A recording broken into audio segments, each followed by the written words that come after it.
Hello rugby friends, welcome to Rugby UI. I'm your host, Brian Matamba.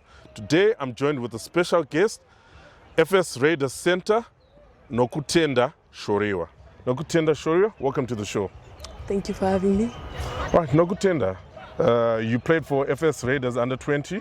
You won everything this season. And how does that feel that you've been the dominant team in the women's section in Zimbabwe? Well, it is a great privilege, and I'm very honored to be part of the FS Raiders team. And leading such a team, being their captain, it's such an honor. And we won by the grace of God, and I'm very grateful for that. All right, and how does that feel that you've been called out for the first time to be in the Cheetahs setup, the Lady Cheetahs, and then you're still only under 20? How does that feel? Honestly, sometimes it feels as if it's a lot, but then with the coaches by our side and the physios, they just make everything easy, and hopefully all goes well. Yeah. All right, how does it feel being coached by the legendary Cyprian Supa Mandenge?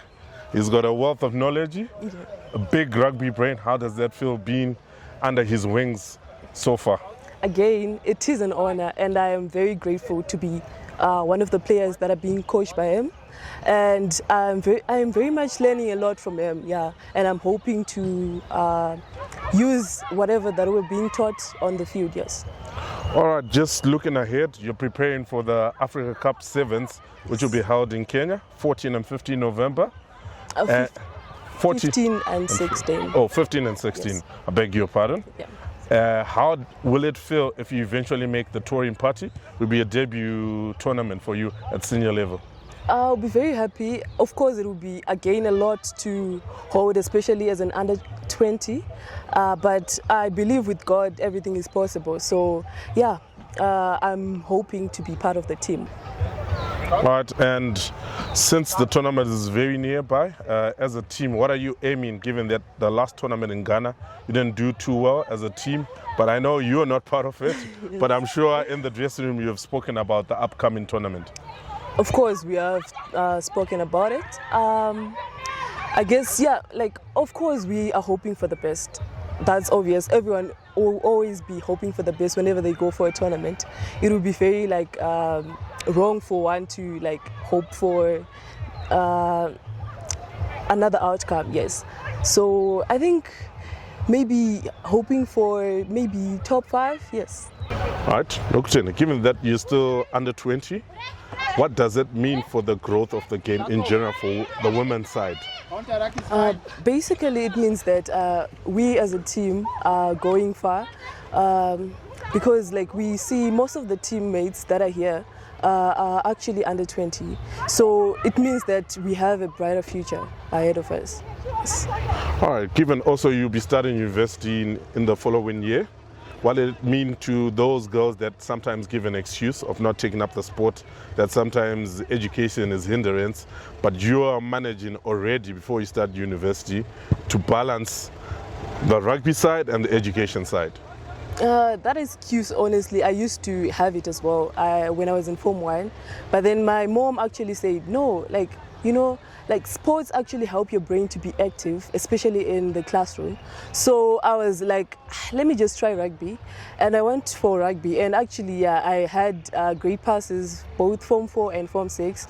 So I did find out that my excuse was invalid. And actually, it got me to be even active in both the field and in class as well. Yeah. Given you mentioned that you'll be going to university next year, what course will you be studying? I'll be studying business management or fashion designing. Depends with where I'm enrolled, yeah. All right. Given that now you're at the national team, it's a mixture of players from old Hararians, FS Raiders, old Georgians and Pitbulls. How are you going to handle to separate the taglines of FS Raiders and other clubs in the national team setup? Yeah, of course, we do find it difficult, to, just be interactive with so many people from different cultures and different backgrounds. But then you find out that even in schools, right, when we went for school, like we did meet up with so many different people from different backgrounds as well. So like it's kind of something that I'm used to now personally, to just be on a platform that I'm not used to, and then just still be able to communicate well with others, and yeah. All right. Also, given that you're new in the camp, who would you say are the funny people? Funny. That's a difficult one. Or the clown of the team? The clown of the team. I would say Kudzi Chirinda, and sometimes a bit of no, it's just Kudzi Chirinda, yeah. It's just Kudzi Chirinda, yeah. As well. All right. Thank you for tuning in to the Rugby Wire. Please don't forget to like our Facebook page, Rugby Wire ZW, our Instagram page, Rugby Wire ZW, and please subscribe our YouTube channel, and don't forget to comment. Thanks for having me.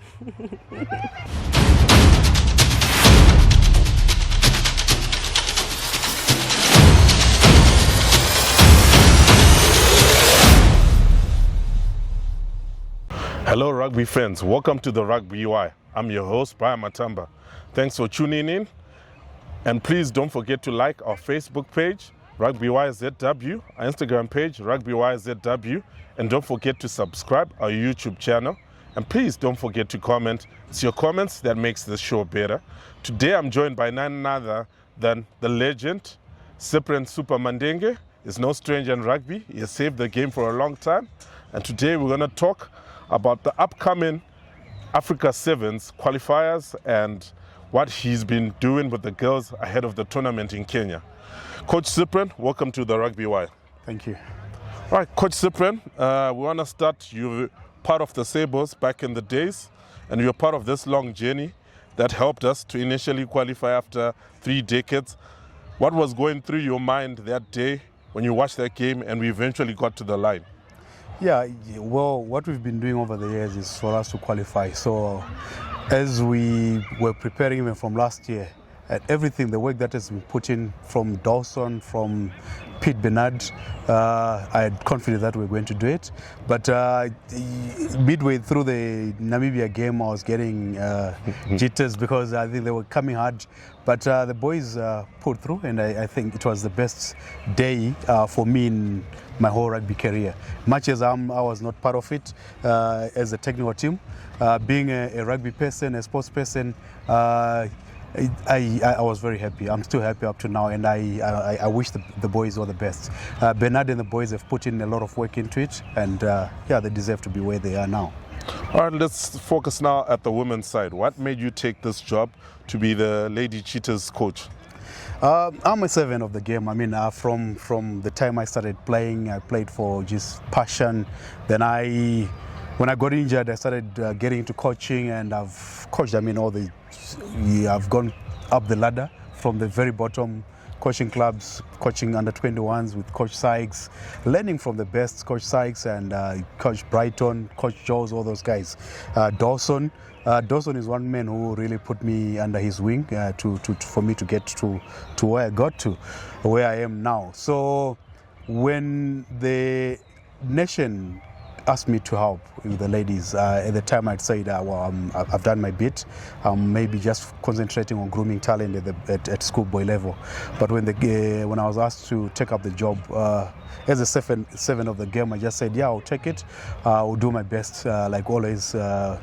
Yeah, just for the love of the country and for the love of the game. Trying also I want the girls to get where I couldn't get as a player.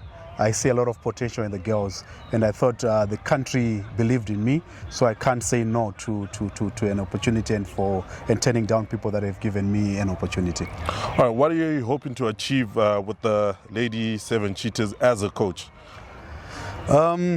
Obviously, along the way, when we take up these jobs, sometimes it's you putting dent on your CVs because sometimes you don't have the resources that you want, but what I wanted to achieve at the time when I got in there was to make sure we got into the next round of the Olympic qualifiers, which we did. I wanted us to qualify for the Olympics, but unfortunately we couldn't for a simple reason. Maybe if I can give an example of the Sables, why they got where they are now, it's also because of the support that's there. I mean, the corporate support and everyone supporting. For the girls to get to the next level, they also need that support. I can be there as a coach, I can give them all I have, but also they also need support in all forms of that we can think of, because for them to come for training you need resources, and at the moment we're having to fork out of our pockets to get the girls to come for training. And yeah, but it's a challenge, and I think now what we want to do going into this tournament is to keep on getting better. That's why you see, if you look at the team that we have now, we've got a lot of youth and we're blending with some seniors. What we are wanting is to make sure that when I leave, we also have got some players that have come through, players that will be able to take us to the next level. So yeah, that's what we want. This tournament here, we are looking to go beyond the semis. Well, we would say we want to be in the top 4. All right, and what lessons do you think you learned from the last tournament? You finished 9th out of 12 teams in Ghana. What lessons did you pick from that tournament? We picked a lot of lessons, but it's something that we can't control. Like I was saying, the resources. All the teams that we played there were in camp for longer than us. They'd gone through to a lot of tournaments. Like again, for this tournament that we're going to, it will be our first time playing together as a team. So much as we learned stuff, we didn't do much about it, because even if we wanted to have trained more, again, the 15th season ended just a few weeks ago. So it's also difficult to get the same girls playing 15s, same girls you want them for training on Sunday after playing a 15th game. It was difficult, so we had to wait until now. So much as we saw things that we need to work on, the challenge is still resources, because we need the girl child to be resourced. We need money in rugby. We need. It's not just it's even the little things. Like I keep saying, referring to girls to be able to come for training. We want them to come for training. We want to be able to go for tournaments outside the Africa Cup tournaments. There are a lot of tournaments happening, even in South Africa, Botswana, wherever there are tournaments. Would want to keep working. So things like even some supplements. I mean, for the girls, we went there, and when you are playing, South Africa was sitting next to us. They've got supplements, they've got the bigger technical team, and I'm all there by myself. Like now, I'm hoping also I'll get assistants to take with me my assistant coach, because sometimes when you're under pressure, you miss some things, 1 or 2 things. You need another eye to assist you. So the girls need gym. So again, we're struggling with that. We haven't got somebody who's come through to help us with those things. So the learning we've learned, but what to do about it is the challenge. All right, I've noticed you've pleaded that it's all about support. So what would you tell the corporate world who are willing maybe to invest into the girl child, given that the game is lacking behind because of lack of support? We've got talent right across the country, but are we going right around to see the talent? No. Why are we not going? Because of resources again. So what we want is to be able to go throughout the country, identify talent, set up camps there. We'll have coaches right around the country, coaches who are going to work with these kids. So, and we have a league running with what girls that are said to be in the high performance for sevens. It's not just going to help sevens. It's going to help rugby as a whole, because the same players will go and play 15s. And skill set wise, fitness wise, they will be better. And in terms of making decisions under pressure, I think they'll be better prepared for any sort of a game. So what we want is just support for us to be in right there. Go to the grassroots, groom talent, and actually keep working with the talent. We have a bigger pool, so we want a bigger pool for the players. All right, your teams are well known, which you have coached in the past, be it Old Hararians, be it Harare Sports Club. They're well known for mixing solid defense and attacking flair. What are you going to bring to this sevens team in this tournament?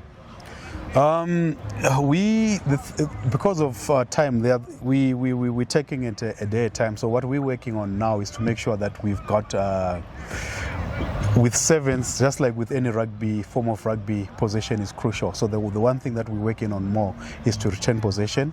Whether we've got ball or they've got ball, we want to be able to tackle, get that ball, and play according to our terms. So if you don't have ball, you will struggle. So the main thing that we're working on is ball, because the defense, the first thing that you need to do in defense is to deny them the ball. No matter how good they are, if they don't have ball, they can't play. So we're also working on patience and yeah, all I want also from my players is to believe in themselves and just express themselves. Whatever they think of doing, they should know that our basics is the ball carrier looks after the ball, and every one of us will look after that person. So that's what we want to do when we go there: return possession, attack. Make sure when we've got space, let's create that space, and just for them to understand why we come up with patterns.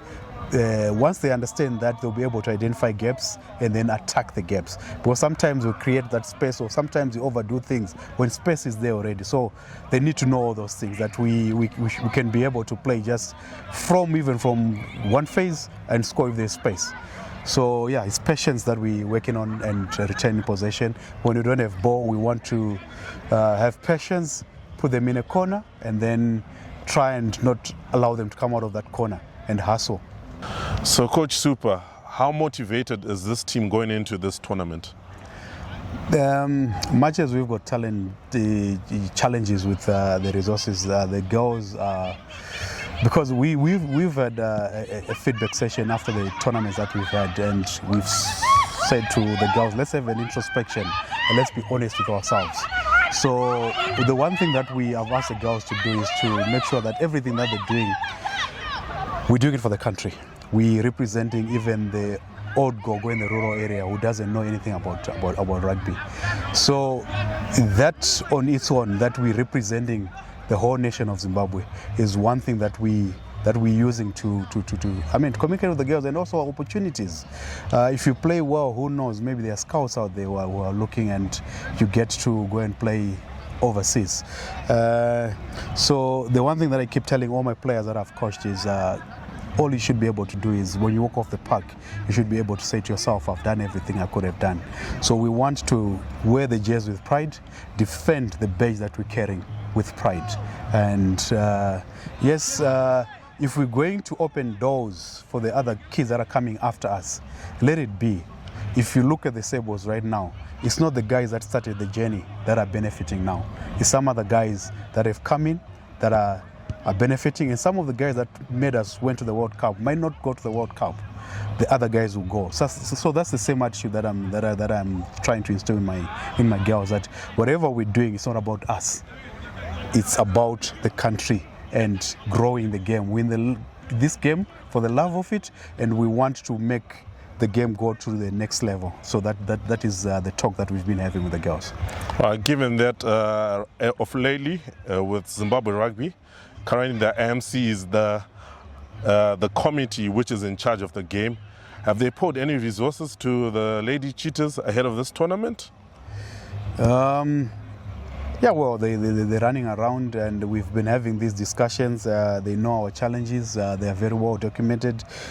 We've submitted a budget to them, and they're running around. So because they want the team to be successful after what the Sables have done. So every other team is also wanting to be successful. And yeah, we've had chats with the head of technical, Mr. Murambiwa. And also I'm lucky to have coached the chairman, who's the chairman now. When I was coaching varsity, he was one of he used to call himself the varsity admin.